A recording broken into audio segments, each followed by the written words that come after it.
It's the amazing Rico Brogna podcast with your host, Evan Roberts.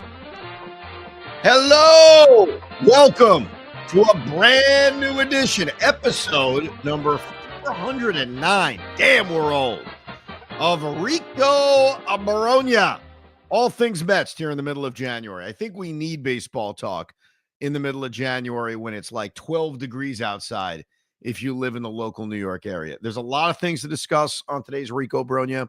We will spend a lot of time talking about the Met bullpen, their interest in Tanner Scott, what other moves they can make towards building a bullpen for 2025. But there's also a lot of variety of things we will get to, including a report that I'm going to tell you right off the top. We'll address it, but I don't believe it. I address it because I think for many out there, you're like, is that real? Is that true? I don't know what to think of it.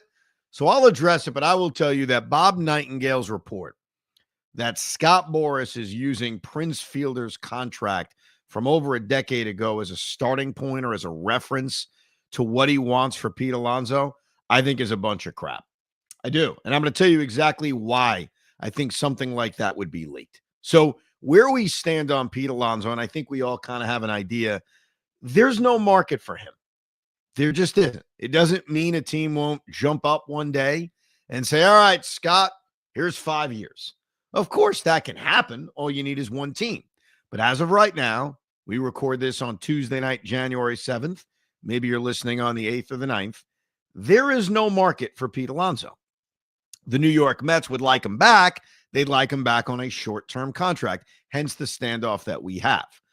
I think that this is a leak from someone who does not like Scott Boras, who doesn't like the fact that he's holding out for a long-term contract. And I'm not necessarily thinking it's from the Mets. It may not be the Mets. It may be a rival agent. It may be a rival agent that doesn't like Scott Boras, who is presenting that he's looking at a 9-year Prince Fielder-like contract. Scott Boras is not a complete idiot. Now, Scott Boras has some stones. I'll give you that. And there's no doubt he wants a long-term deal for Pete Alonso, but I find it really hard to believe, especially someone who's actually decent at his job, that he's literally telling the Mets and the Giants and the Blue Jays, teams that won't even make an offer of more than 3 years. Hey, remember what Prince Fielder got many years ago? And oh, by the way, a contract that did not work out, a contract that lives in baseball history as being really bad. Yeah, that's our reference point. Dude, I call such BS on that. So that story from Bob Nightingale doesn't worry me. It doesn't even make me hate Scott Boras more than I do right now. It's just a part of the game. We're in the middle of a game. And I think what sucks about the game we're witnessing right now is that we mostly all, Rico listeners, want Pete Alonso back, but we realize what's happening. No one's offering him a long-term contract, so why should the Mets? Like, that's the thing I explained to Hoff, who says, screw it, just give Pete 5 years, $150 million. Or the guys in my Mets text chat who are like, just give him what he wants. Right now, the Mets don't think and feel like they have to. Now, will there come to a point where, let's say, a team offers him 4 years and Scott presents it back to the Mets, assuming he does even do that, and the Mets then have him to make a decision? Sure, but we're not there yet. So that report about Boras using Prince Fielder's contract as a comp, I do not buy it. That's story number one. Let's move on. I'm so sick of talking about Pete Alonso and the contract, though we will spend a little bit more time on that later when we get to the emails. Alex Verdugo. There is a report from Chris Contillo is his name, a reporter in Boston, that the Mets are one of the many teams. It's not just the Mets. There's about 4 or 5 teams, including the Pittsburgh Pirates, who have checked in on Alex Verdugo. So I'm trying to figure out what other smallish pieces the Mets are trying to add. And I think that they definitely would add one more bat in that outfield DH mix. I think Jesse Winker is the guy most of us prefer. The advantage that a guy like Verdugo has on Winker is that he's better defensively. And certainly that could be something David Stearns likes. But I don't love adding Alex Verdugo. And it's not because I'm anti-Yankees or I'm anti what he would be for this team. I just think that Winker's a better option. Like that, I'll make it as simple as that. Like while Verdugo will give you more glove and certainly is a better defensive outfielder, I don't think we're going to see a lot of Brandon Nimmo in center field. I know the Mets made that offer to Teoscar Hernandez, and I'm still digesting that, like what the thought is. And I think the thought is, along with bringing Pete back, assuming that they can, they want to add another extra bat to this mix in the DH outfield role. Teoscar Hernandez certainly would do that. I even believe with Anthony Santander, they'll be in on him if it's a short-term deal. Right now, I think Anthony Santander is probably still asking for a 5-year contract and may end up getting that from a team like Toronto. But just reading the tea leaves on their interest in Hernandez, their interest even in Verdugo, and the way this roster is constructed, I think Jesse Winker is a backup plan. Now, maybe to a lot of us, he should be more than a backup plan, that having Winker and let's say Starling Marte platooning at DH with Winker getting some at-bats in the outfield is not necessarily the worst thing in the world. But I think what David Stearns is trying to do here is say, if I can get one of the bigger bats on a short-term big AAV deal like they tried to do with Teoscar Hernandez, and like I think they'll even sort of try to do with Anthony Santander, then sure, why not? And Jesse Winker's kind of like a backup plan. And I think Alex Verdugo would be a backup plan too. Like I think he kind of fits that mold of guy who can play the outfield, guy who can DH a little bit, not an everyday player. Like I don't think the Mets signed Verdugo and he's the left fielder and Brandon Nimmo plays center. I think what I've laid out most of this offseason of Tyrone Taylor and Jose Siri getting a bulk of the time in center, and then maybe one of the younger players getting an opportunity to play center field, whether it's Jet Williams or it's Luis Angel Acuna. I still think that's the plan. So I view Verdugo as someone, the Mets are probably checking in on, but I think he's more of a backup plan. Now, I don't want to excite everybody like they're going to get Anthony Santander, but I think if they were willing to offer 2 years big money to Teoscar, they'll offer the same thing to Santander. And unfortunately, I think Alonso's in that same grouping of players. Not that it would be one of the other, but that if it's short term and it's big money, David Stearns is interested. We're learning a lot about David Stearns. And one of the things I think I have figured out now about a year plus of him being the team president is that he doesn't want to give long-term contracts to guys in his 30s. And that even includes our very own player like Pete Alonso. Now, Sean Manaea ended up getting a 3-year deal. That's probably on the borderline of how far he'd want to go with an older player. But he's not afraid of trying to get those older players on big money, short-term deals. And that's the advantage of Steve Cohen. So when I saw Verdugo, I know the initial reaction is to make the same jokes, another former Yankee, blah, blah, blah. I think he kind of fits the back-end mold of just adding another bat. But I would put Santander ahead of him.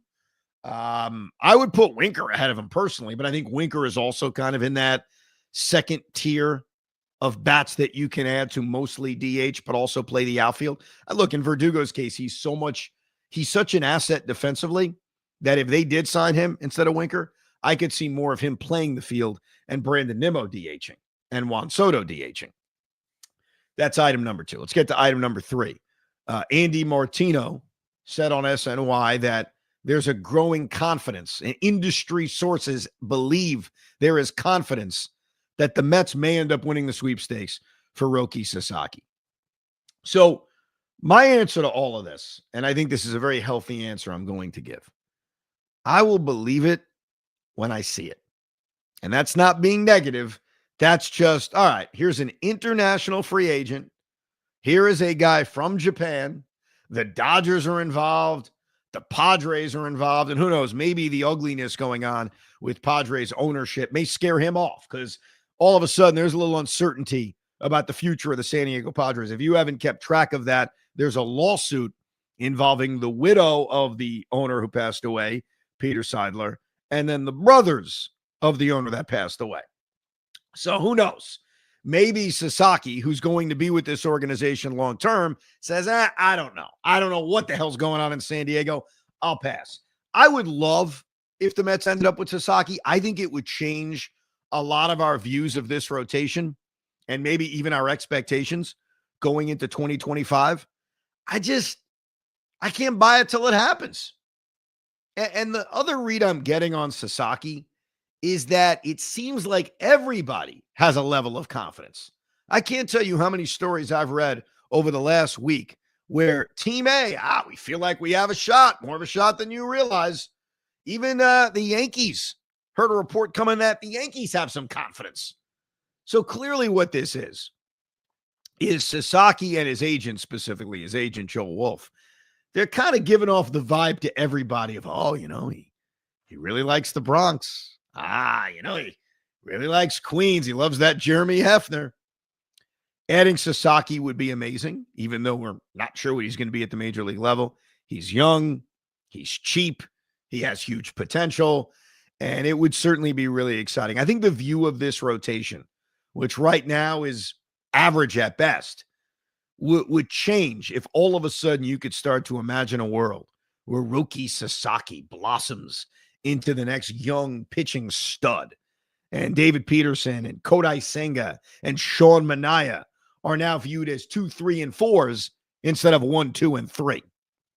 So, look, here's the good news about Sasaki. We're going to find out soon. We are within 1 to 2 weeks away from him making that decision, and then we'll find out. One other starting pitching note, and then we'll get to the bullpen. Justin Verlander signing a 1-year contract with the San Francisco Giants, 1 year, $15 million.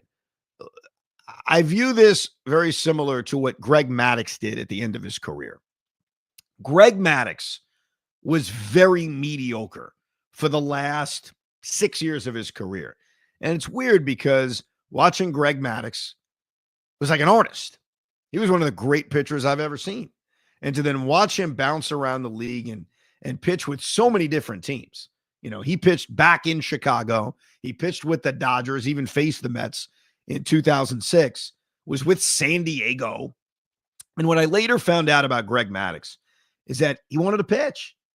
And even if he wasn't the same dominant self, once you give up playing, once you walk away from professional sports, it's tough to ever go back. And so even though us as fans, we sit here and say, Greg should have retired 5 years earlier. Why make yourself look bad? Why, like Willie Mays falling down in the outfield at Shea Stadium, why do that? I think you do it because you love it.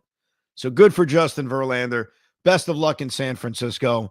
I'll make you a little prediction about Justin Verlander. The Giants will underachieve, and they will end up trading him to, let's say, Houston at the trade deadline. And Verlander will get his third kind of trip back to Houston in time for a pennant race. All right, now let's get to Tanner Scott. But first, let me sip some water because I'm very thirsty. Tastes good. All right, so the bullpen market has just not moved. And I actually find it kind of fascinating. We've seen a lot of the free agent market move, but let me just give you examples of how the bullpen market has not moved. Clay Holmes, can we excuse him? He is not a relief pitcher. Clay Holmes obviously signed with our team, 3 years, $38 million.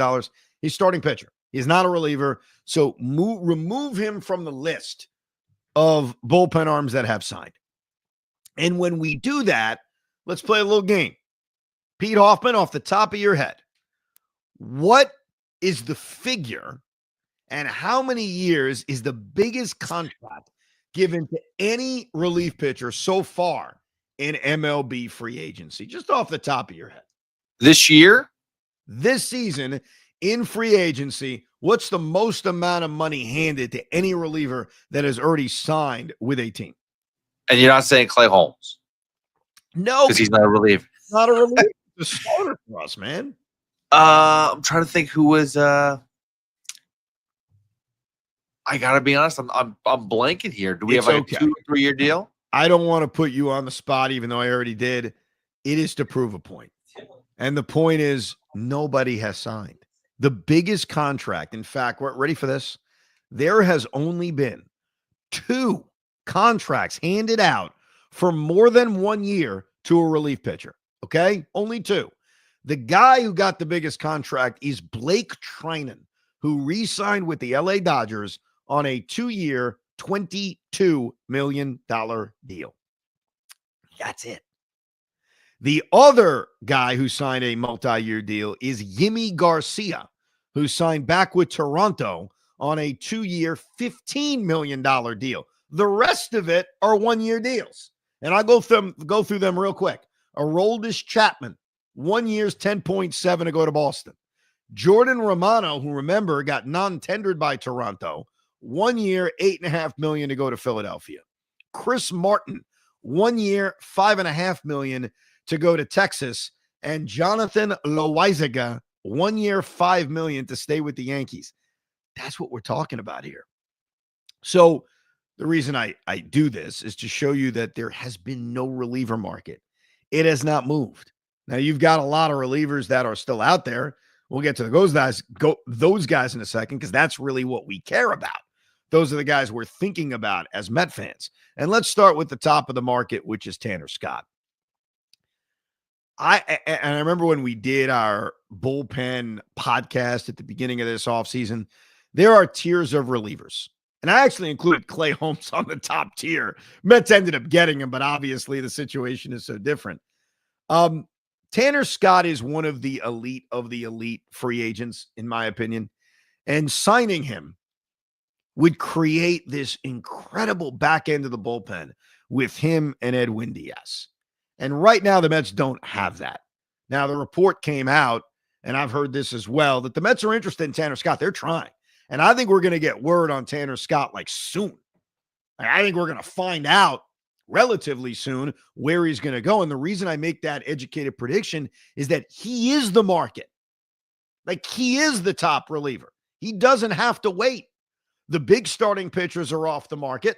The biggest of big bats are off the market. And so if you're Tanner Scott, you're collecting your offers. And I'll just give you a couple of teams that he's been linked to. The Mets, the Dodgers, the Red Sox recently.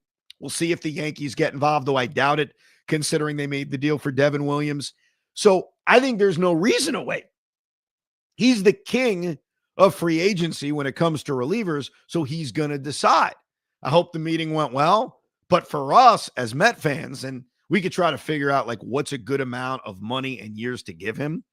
This has been, over the last couple of years, one of the better relievers in all of baseball. And he would create something that this Met bullpen really needs. The Met bullpen could be good next year, but it features a lot of questions.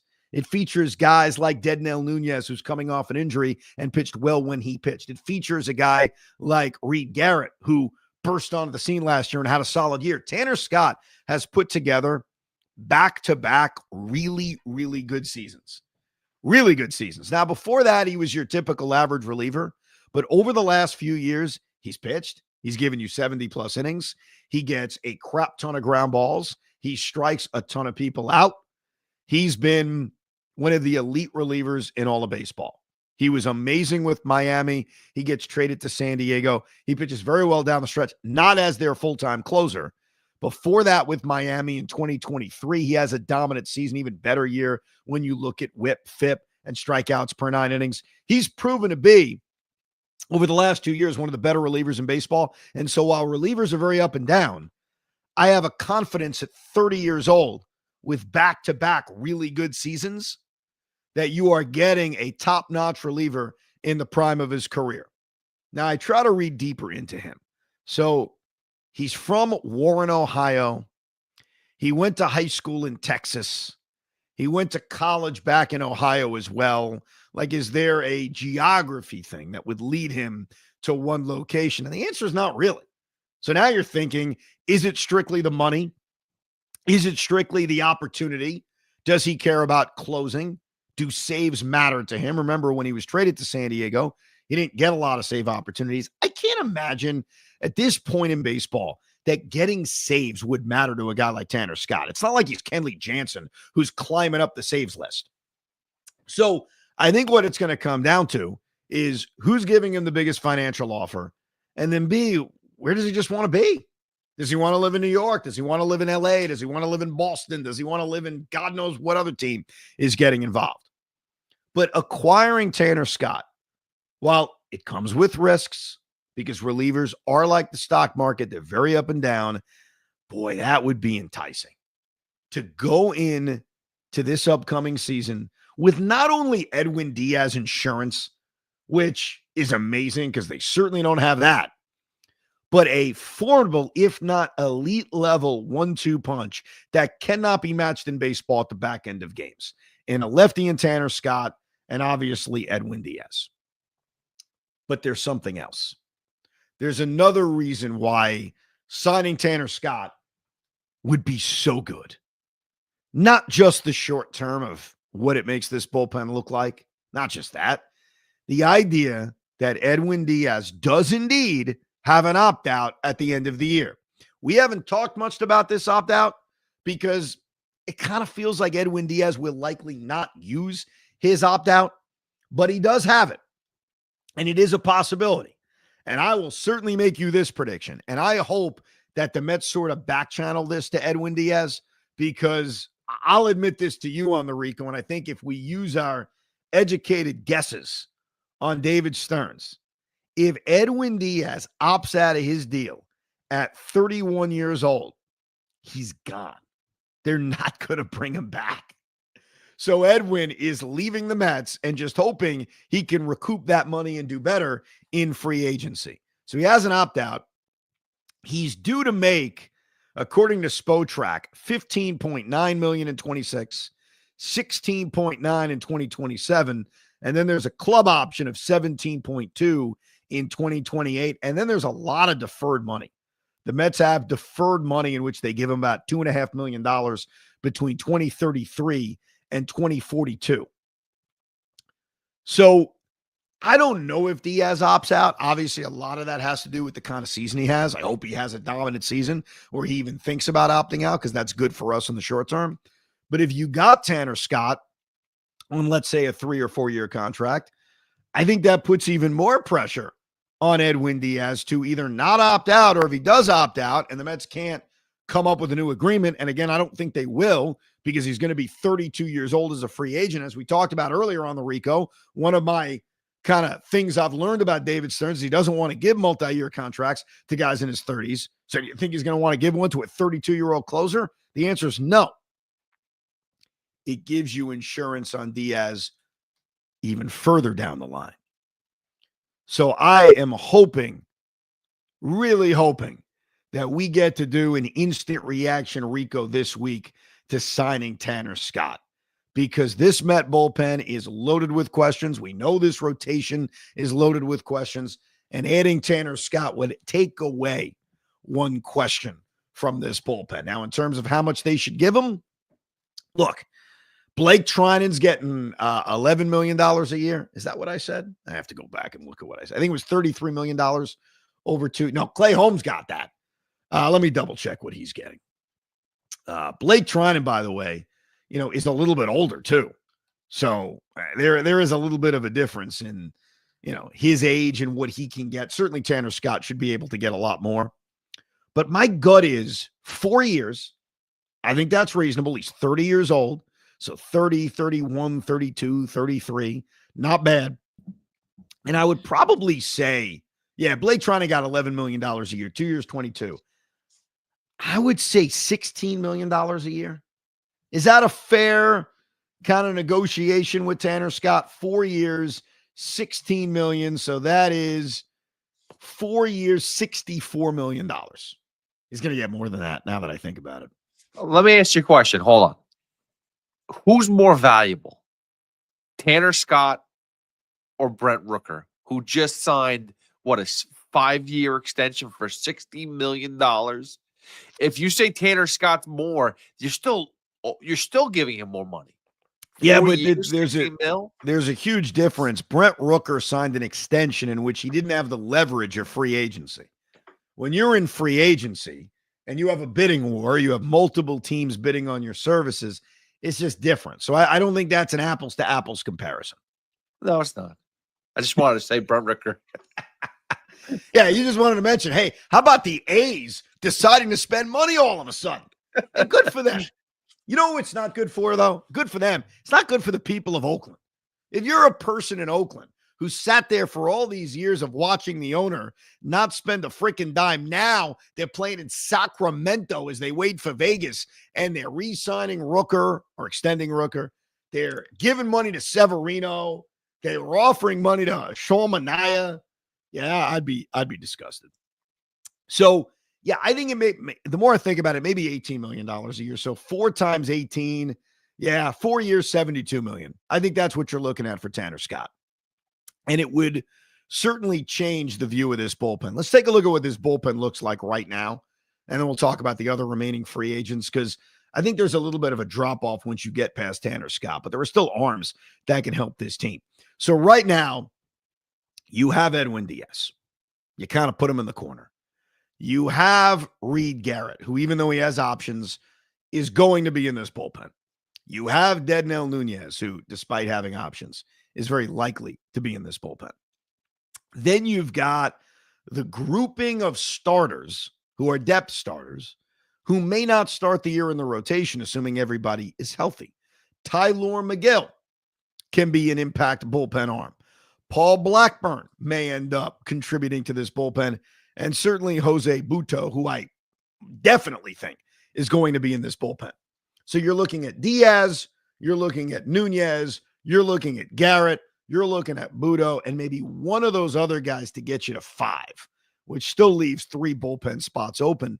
And now you're talking about Sean Reed-Foley and Dylan Covey and Danny Young and Huascar Brazaban. That's the group of throw crap against the wall.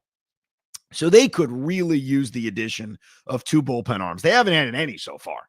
I mean, the only bullpen arms they have sort of added is by signing the depth starting pitchers. They've pushed guys like Butto and McGill to being more of bullpen options. So when you look at what they have, they clearly need to add 1 to 2 names. Now, both guys don't necessarily have to be elite or on the top level like Tanner Scott, but they certainly could use 2 bullpen arms. So who's out there? Who else can you look at? Kenley Jansen, I would rule out. I don't think he's going to come here and not close. David Robertson at 40 years old. I don't know. Paul Sewald. Carlos Estevez. Carlos Estevez, of course, now famous in Met history when Francisco Lindor hit the grand slam. Tommy Kahnle would be interesting, and he would certainly fit the narrative of bringing in former Yankees. But Kahnle would be good because his changeup is so effective against lefties. You'd be adding yourself almost a lefty specialist. And by the way, as I say that, I think of some of the camp invites that they have, like Genesis Cabrera, who could certainly make this bullpen. So there are other names of guys that can make this bullpen, but they're not certainties. Luke Jackson, Kyle Finnegan, bringing back Brooks Raley, Kirby Yates. Kirby Yates is the other one.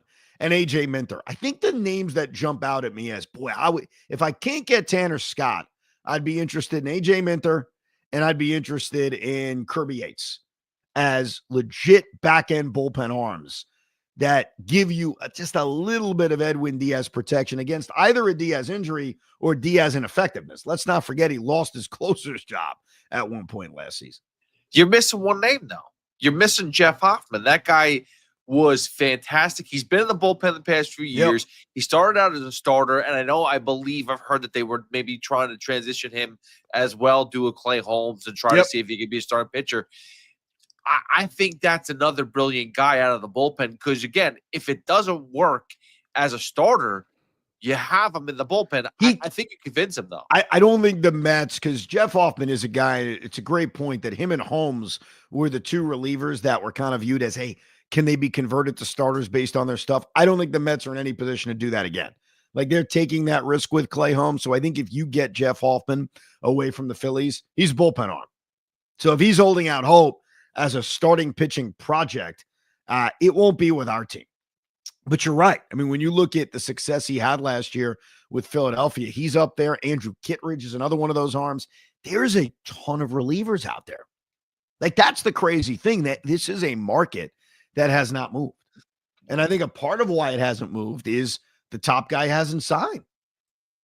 Tanner Scott's the top guy. So I think when he decides, and I do believe it's going to be sooner rather than later just because of the reasons I gave you, I think a lot of these other arms are going to come off the board. And I would like to see the Mets add 1 or 2 of those arms. So let me ask you a question though. As far as right now, the way that the bullpen is situated, obviously you want at least one more. If you get two, that's good. But are you looking for somebody that's going to give you multiple innings? Or are you looking for just a give me one great inning as many times as you possibly can? They actually already have a lot of arms in this bullpen that can give you multiple innings. So I don't think that's a necessity. I mean, Reed Garrett was able to go out multiple times last year and pitch more than one inning. Dednell Nunez pitched more than one inning. Jose Budo was the king of pitching more than one inning. So they don't need that. They actually have a lot of kind of length guys out of their bullpen. So it's really just about effectiveness. It's about trying to add more certainty to a bullpen. And I know it's tough to do that because bullpens don't have a lot of certainty. So you just want another guy who's had success, specifically a lefty. That's why Tanner Scott and after him, AJ Minter would be two of the guys I would prefer. But this will be exciting to see if they can land Tanner Scott because they're clearly interested. They're hot for him. And that's a very encouraging sign because this has been like a weird offseason so far in that you can never say the Mets have been quiet. They added Juan Soto. I mean, it's lunacy to say that they've been quiet. But outside of Juan Soto, they have been quiet. They've kind of readjusted their rotation without really adding. Like, they keep Sean Manaea, but they lose Luis Severino, and it appears like they're going to lose Jose Quintana, and they replace them with Frankie Montas and replace him with Clay Holmes. And they bring in Griffin Canning, right? So they kind of did a little bit of a dance with their rotation. They gave themselves a little bit of depth, and they replaced the two guys that they're moving on from. They add Juan Soto. We're waiting on Pete Alonso, and they've done nothing with their bullpen. So it's not me ripping them, by the way, because there's still a lot of time. I mean, the bullpen is, like I said, nobody signed. It's been such a quiet offseason for everybody. Now, obviously, the Yankees made the big trade for Devin Williams, and trades are still an option, too. We talk about Ryan Helsley in St. Louis. Like, there are still options to improve your bullpen via trade, just like there are options to add another starter via trade, especially if they don't get Sasaki. And that's what I think is going to happen with their rotation. Like, they're trying to get Sasaki. They've got all the depth now in this rotation with Manaea and Senga and Peterson and Holmes and Montas and Canning. So they got a lot of guys.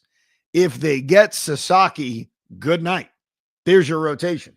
If they don't get Sasaki, I don't think they're going to feel a need to add another starter, but maybe the asking price on Luis Castillo comes down, and maybe they do end up with him. So I think their rotation is mostly set, but they can add one more guy, whether it's Sasaki, whether it's a trade for a Dylan Cease or Luis Castillo. I don't think they're going to do anything else in free agency. And then it's adding the two bullpen arms, figuring out Alonso, and one other bat.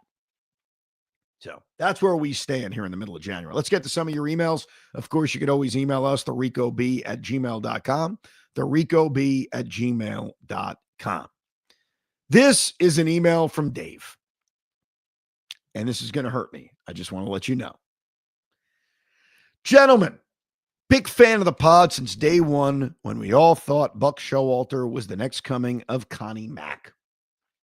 My point today is hopefully explain why so many Met fans don't think Evan Roberts really wants Pete Alonso back, myself and the guy in the bathroom included.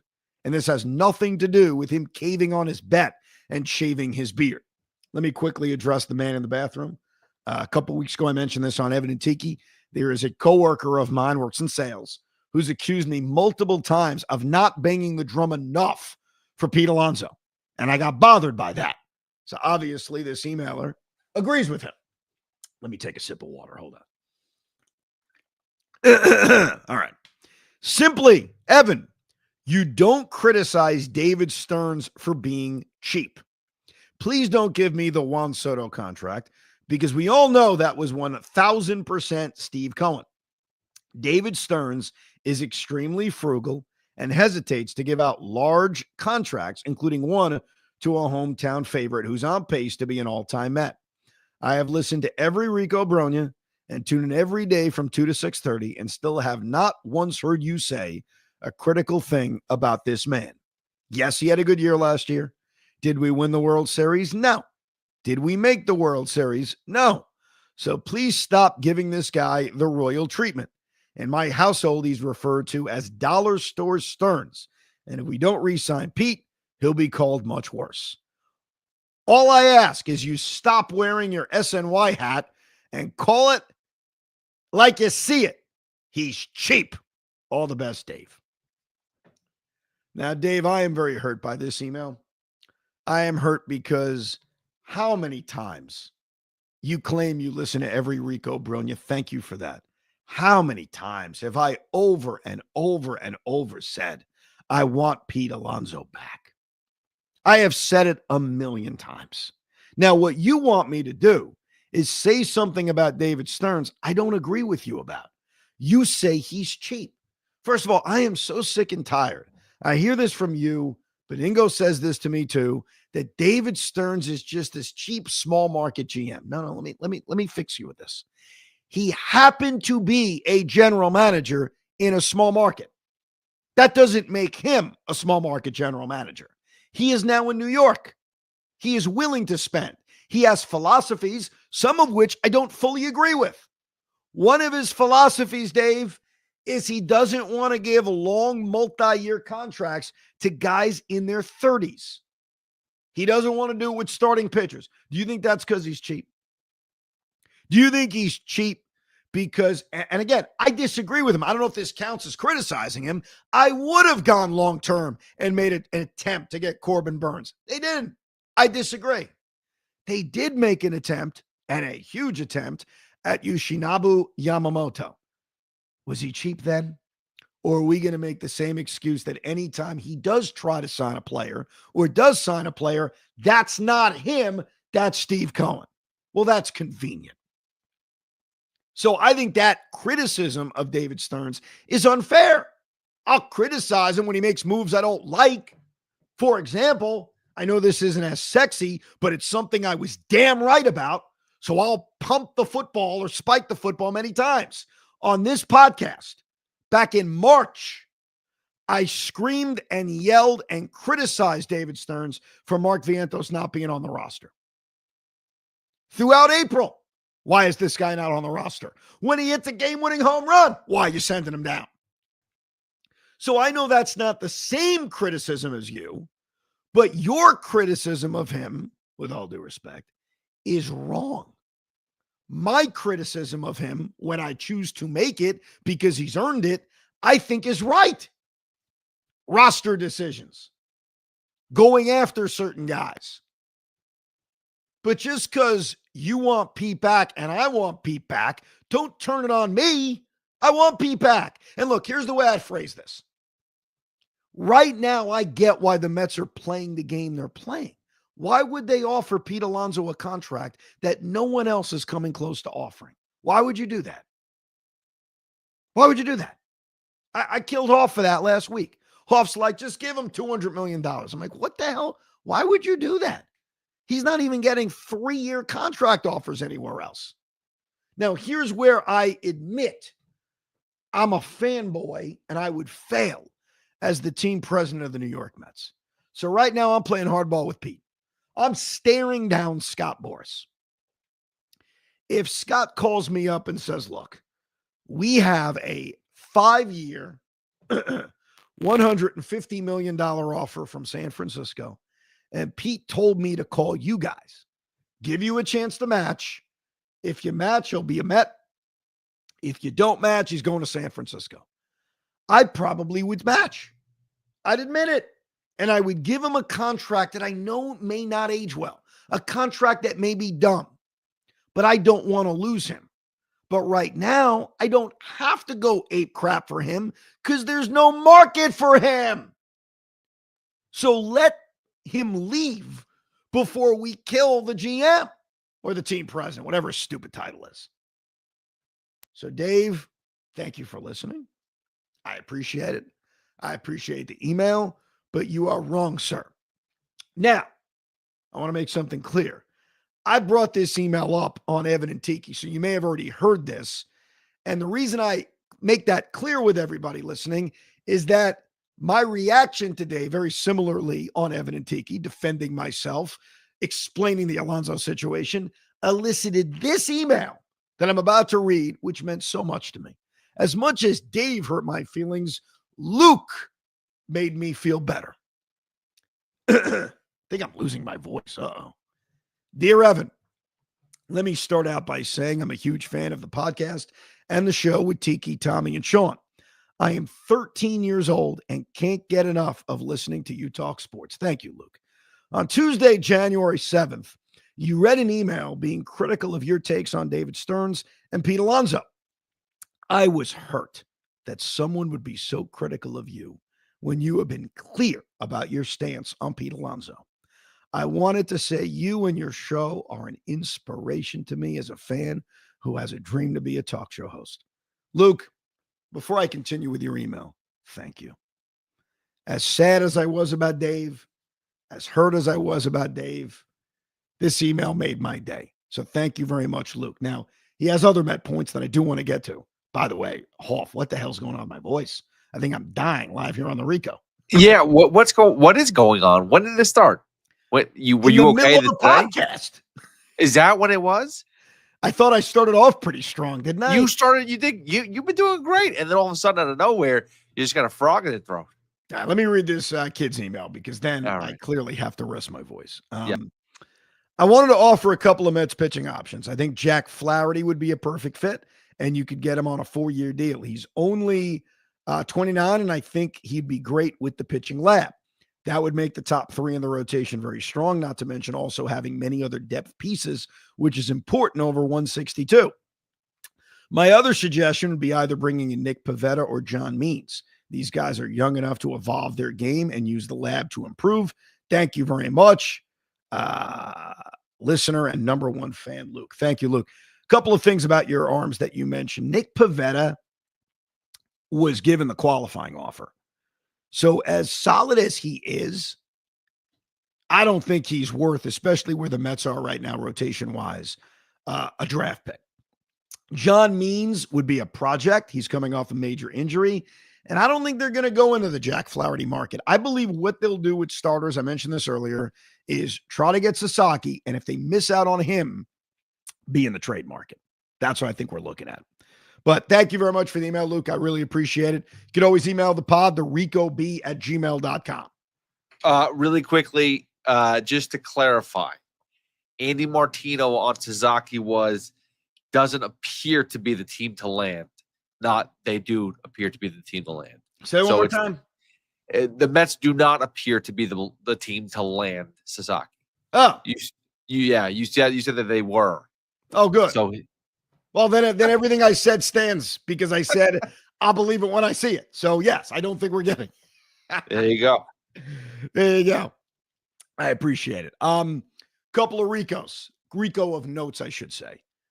The people have spoken. The people have spoken. The people want a list of the worst home runs in Met history. So the project has begun. We are working on a Rico Brogna in which we rank the most painful home runs in Met history. I'm thinking about wording it. Is it most painful home runs? Is it worst home runs? Is it most damaging home runs? We will figure that out. Also, we're going to do a deep dive on Carlos Mendoza and his first year as Met manager. So we'll get to that over the next couple of days, assuming I don't lose my voice permanently. How about the biggest punch to the gut or the you-know-what as a home run? The biggest punch to the you-know-what. Punch to the gut home run ranking list. There you go. And again, if you haven't had a chance to watch our rewatch game, we'll be doing a Rico rewatch on opening day 1985, the Gary Carter walk-off home run. We've got the link when you download the Rico Brogna. Either way, I got to go rest my voice now, and hopefully I'll be good to go tomorrow. Thank you very much for listening and downloading another edition of Rico Brogna. We hope you enjoyed this episode of the Rico Brogna podcast. It's amazing, isn't it? Make sure you download it now to keep it on you at all times.